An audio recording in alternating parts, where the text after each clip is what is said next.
শুভ নববর্ষের অনেক শুভেচ্ছা জানাই তোমাদের সবাইকে। তো দিনটা ছিল নববর্ষের দিন, যেভাবে কাটালাম সেটাই তোমার সাথে আজ শেয়ার করছি। এখানে সকালবেলায় মার মাসি পিঠে বানিয়েছিল, সেটাই আমাকে খেতে দিয়েছিল।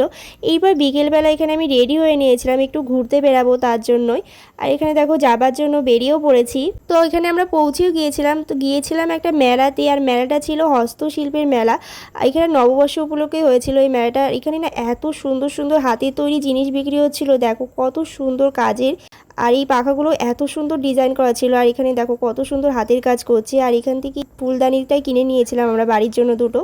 আর এই ডিজাইনগুলো না ভীষণই সুন্দর লাগছিল দেখতে, ঘরে সাজানোর জন্য ভীষণই সুন্দর। আর এখানে হাতে তৈরি কিছু মালা, আরও ছবি আঁকা, এগুলো সমস্ত কিছু বিক্রি হচ্ছিল। আর ঘর সাজানোর ভীষণ সুন্দর সুন্দর জিনিসও বিক্রি হচ্ছিল, কত সুন্দর রকমের পুতুল। আর এই মেলার থেকে আমাদের নববর্ষ উপলক্ষে মিষ্টি খেতে দিয়েছিল। আর তারপর মেলাতে দেখতে পেলাম যে এখানে কিছু সাংস্কৃতিক অনুষ্ঠান হচ্ছিল নাচের, সেটা কিছুক্ষণ দেখি। মেলা ঘুরছিলাম, আর এখানে হঠাৎ করে না এই আন্টিটা ডেকে বলে যে এখান থেকে একটা কানেরটা চুজ করতে। তো এখান থেকে একটা কানেরটা গিফট করেছিল আমাকে আর আমার একটা ফ্রেন্ডকে।